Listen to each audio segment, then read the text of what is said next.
Au nom du Père et du Fils et du Saint-Esprit. Amen. Grande joie d'être là avec toi pour ce temps de Lectio Divina, la lecture priante, la lecture amoureuse de la parole de Dieu. Je vous invite toujours à le faire par écrit et aussi de divulguer, de faire connaître à d'autres personnes la Lectio Divina. D'accord? Et aujourd'hui, nous célébrons Sainte Marguerite d'Écosse, une sainte. Et bien sûr, quand on célèbre un saint ou une sainte, c'est une invitation aussi, chacun de nous, de devenir davantage des saints, un saint. Et la lecture d'aujourd'hui, c'est 2e Maccabée, chapitre 6, à partir du verset 18. Éléazar, un des premiers docteurs de la loi, homme déjà avancé en âge et de plus noble extérieur, était contraint, tandis qu'on lui ouvrait la bouche de force, de manger de la chair de porc. Mais lui, préférant une mort glorieuse à une existence infâme, marchait volontairement au supplice de la roue, non sans avoir craché sa bouchée, comme le doivent faire ceux qui ont le courage de rejeter ce à quoi il n'est pas permis de goûter par amour de la vie. Ceux qui présidaient à ces repas rituels interdits par la loi le prirent à part, car cet homme était pour eux une vieille connaissance. Ils l'engagèrent à faire apporter des viandes dont il était permis de faire usage et qu'il aurait lui-même préparées. Il n'avait qu'à feindre de manger des chairs de la victime, comme le roi l'avait ordonné, afin qu'en agissant de la sorte, il fût préservé de la mort et profita de cette humanité due à la vieille amitié qui les liait. Mais lui, prenant une noble résolution,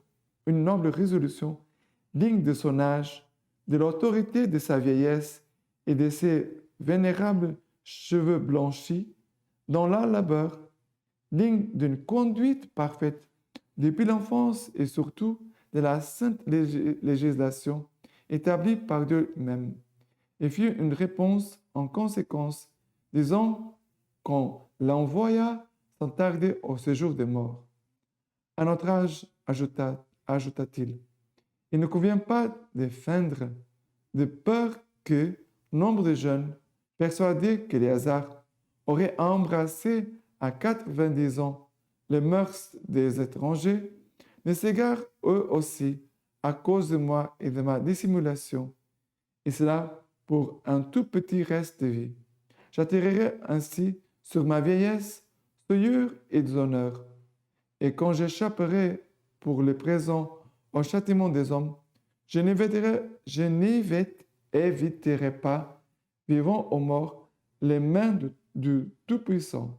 C'est pourquoi, si je quitte maintenant la vie avec courage, je me montrerai digne de ma vieillesse, ayant laissé aux jeunes le noble exemple d'une belle mort, volontaire et généreuse, pour les vénérables et saintes lois.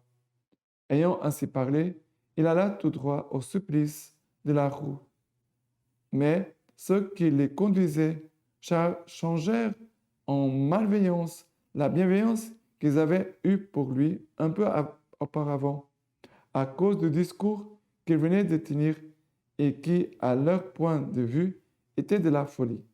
Lui, de son côté, étant sur le point de mourir sous le coup, dit en soupirant, « Ô Seigneur, qui a la science sainte, il est manifeste que, pouvant échapper à la mort, j'endure sous les fouets des douleurs cruelles dans mon corps, mais, comme mon âme, je le souffre avec joie à cause de la crainte qu'il m'inspire, et qu'il a donc la vie de cette manière, laissant dans sa mort non seulement à la jeunesse, mais à la grande majorité de la nation, un exemple de courage et un mémorial des vertus. » Alors, ici nous voyons les témoignages d'Éléazar.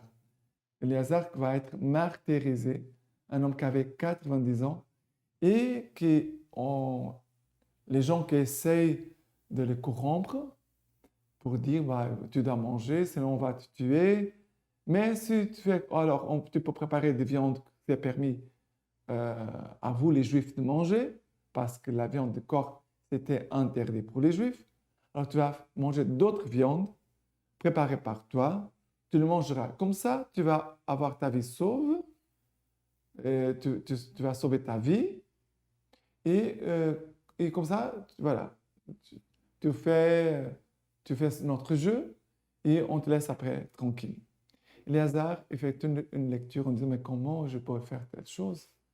Pour moi, de tromper les jeunes juifs, de croire qu'on pourrait maintenant changer de mœurs, de coutume, on pouvait changer non, sans aucun problème. Non, il dit non, je ne peux pas faire ça. Je ne peux pas entraîner les jeunes dans les péchés, je ne peux pas. Et en plus, il va dire, mais même si si je resterais en vie, à quoi allait me servir? À quoi me servirait de rester encore peu d'années, 2, 3, 4, 6 ans de vie et de porter ces poids sur ma tête, d'avoir donné un si mauvais témoignage.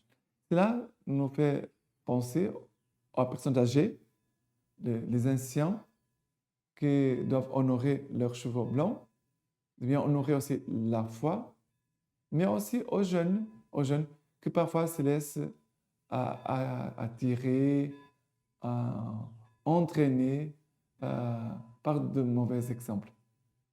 Et on doit bien prier pour la jeunesse, qu'elle soit bien ferme, et c'est pour cela que Léazard donne son témoignage d'amour à la loi, parce qu'il dit je serai un noble exemple d'une belle mort, volontaire et généreuse pour les vénérables et saintes lois. Ça veut dire il meurt à cause de la parole, pour honorer la parole de Dieu, pour glorifier la parole de Dieu, pour montrer qu'il vraiment a accompli la parole de Dieu jusqu'au bout. Il va mourir. Et les jeunes vont recevoir ces beaux témoignages de fidélité à la parole du Seigneur.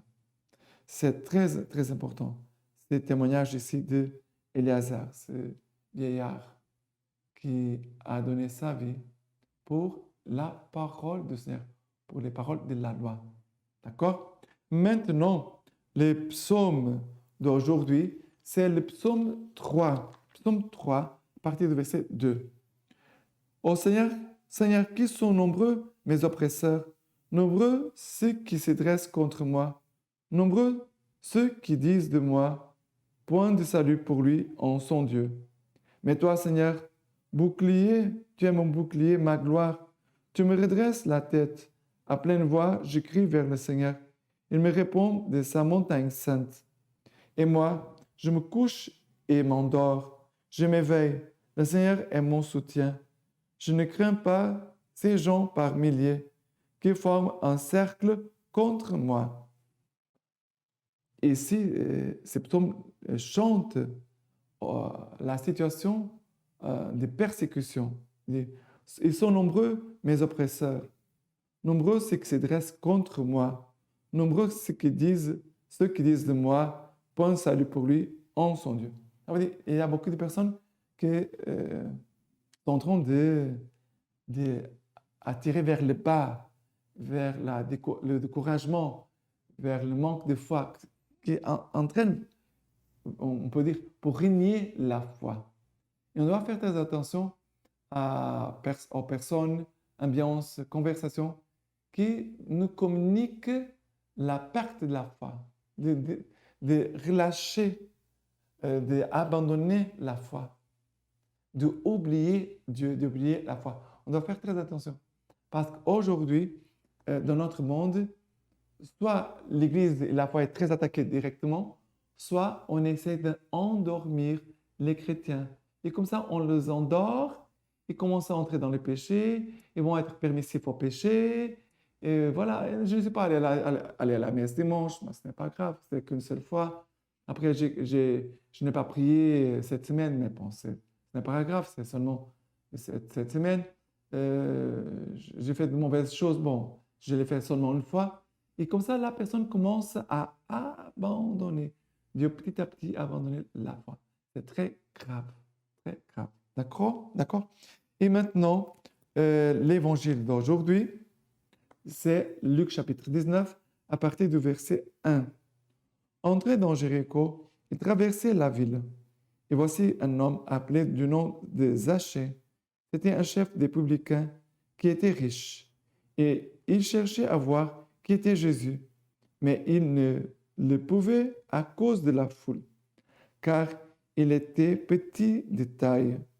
Il courut donc en avant et monta sur le sycomore pour voir Jésus qui devait passer par là. Arrivé à cet endroit, Jésus leva les yeux et lui dit, Zachée, descends vite, car il me faut aujourd'hui demeurer chez toi. Et vite, il descendit et le reçut avec joie. Ce que voyant, tous murmuraient et disaient, il est allé loger chez un homme pécheur. Mais Zachée, debout, dit au Seigneur, voici Seigneur, que je vais donner la moitié de mes biens aux pauvres. Et si j'ai extorqué quelque chose à quelqu'un, je lui rends le quadruple. Quadruple. Et Jésus lui dit, aujourd'hui, le salut est arrivé pour cette maison, parce que lui aussi est un fils d'Abraham, car le Fils de l'homme est venu chercher et sauver ce qui était perdu. Le Fils de l'homme est venu chercher et sauver ce qui était perdu. Et ce qui était perdu est perdu, voilà. Et dans le péché, c'était nous, c'est nous les hommes, les femmes. Jésus est venu nous chercher et nous sauver. Vraiment, nous devons rendre grâce au Seigneur pour son œuvre vraiment de conversion dans nos vies. Et on doit demander toujours au Seigneur, Seigneur, n'arrête pas l'œuvre de tes mains, continue l'œuvre de ma conversion. Parce qu'on ne finira jamais notre conversion. Il y a toujours des choses qu'il faut se convertir. Et notre vie nous montre exactement là où il faut se convertir. Ici, c'est la vie de Zachée, il était publicain. Sa vie, c'était une vie de péché, où il volait de l'argent, il extorquait de l'argent aux personnes. Et il va se rendre compte un jour, quand Jésus le passe, Jésus le regarde sur le sycomore, Jésus va lui dire, descends vite, Zachée, je veux demeurer chez toi. À ce moment-là, la grâce est déjà entrée dans le cœur de Zachée. La grâce avait déjà entré. Mais en descendant de l'arbre, la grâce elle est en train de descendre dans le cœur de Zachée. C'est bon. Comme les mouvements physiques aussi nous montrent quelque chose de la grâce, le chemin que la grâce fait dans la vie de Zachée. Et quand Jésus entre dans la maison de Zachée, c'est là que la lumière descend pleinement dans le cœur de Zachée. Il va voir son péché, il va reconnaître son péché. Et Jésus n'avait rien dit. Mais lui, spontanément, va dire, voici Seigneur, je vais donner la moitié de mes biens aux pauvres, et si j'ai extorqué quelque chose à quelqu'un, je lui rends le quadruple. Voilà. Cet homme, spontanément, il a une attitude de conversion. Quand la grâce entre dans notre cœur, ce n'est pas un sentiment, c'est la grâce. La grâce fait son travail en nous. Et on voit ici le travail de la grâce dans la vie de Zachée. Il va donner la moitié de ses biens aux pauvres. Il va rendre ce qu'il avait volé aussi, extorqué. Il va rendre. Et c'est très important quand nous faisons des péchés, aussi de faire la réparation. C'est pour cela que si j'ai volé quelque chose à quelqu'un, je dois me débarrasser de ces choses-là. Soit je la donne à la personne, si c'est possible, ou alors de la donner en pauvre. D'accord? C'est très important. Quand nous faisons des péchés, aussi de réparer notre péché. OK? Et l'Esprit Saint va te montrer comment tu dois faire ta réparation. D'accord? Et maintenant, la lecture patristique d'aujourd'hui, c'est du Concile Vatican II, l'Église dans le monde de ce temps. L'homme et la femme, par qui l'alliance conjugale ne sont plus deux, mais ne font qu'un, se procurent aide et service mutuel par l'union intime de leurs personnes et de leurs activités. Ils prennent ainsi conscience de leur unité et la réalisent chaque jour plus complètement. Cette union intime, donation réciproque de deux personnes, de même que les biens des enfants, exige entièrement fidélité des conjoints et requiert leur indissoluble unité. L'authentique amour conjugal est élevé au rang d'amour divin. La puissance rédemptrice du Christ et l'action salvatrice de l'Église dirigent et enrichissent cet amour pour conduire efficacement les époux jusqu'à Dieu, pour les attirer et les fortifier dans leur mission sublime de père et de mère. C'est pour cela que les époux chrétiens sont fortifiés et comme consacrés par un sacrement spécial, approprié au devoir et à la dignité de leur état, par sa vertu, en accomplissant leur mission conjugale et familiale, en étant pénétrés par l'Esprit du Christ qui imprègne toute leur vie de foi, d'espérance et de charité, ils s'approchent de plus en plus de leur propre perfection et de leur sanctification mutuelle. Par là, ils réussissent de plus en plus à rendre gloire à Dieu, du fait que leurs parents leur montrent la route par l'exemple et la prière familiale. Les enfants et même tous ceux qui viennent dans le cercle de la famille trouveront plus aisément le chemin de l'affection, du salut et de la sainteté. Quant aux époux, ennoblis par la dignité de leur rôle de père et de mère, ils accompliront consciencieusement le devoir d'éducation, surtout d'éducation religieuse, qui leur revient au premier chef. Les enfants, comme les membres vivants de la famille, contribuent de la manière qui leur appartient à la sanctification des parents. Ils répondront à leurs bienfaits par leur gratitude, leur piété filiale et leur confiance. Ils les assisteront filialement dans leurs difficultés et dans la solitude de leur vieillesse. Le veuvage, accepté courageusement dans le prolongement de la vocation au mariage, sera honoré par tous. Chaque famille communiquera généreusement aux autres familles aussi ses richesses spirituelles. La famille chrétienne, parce qu'elle découle du mariage, quelle image et la participation de l'alliance d'amour qui unit le Christ et l'Église, manifestera donc à tous les hommes, la présence vivante du Sauveur, sans le monde et la véritable nature de l'Église.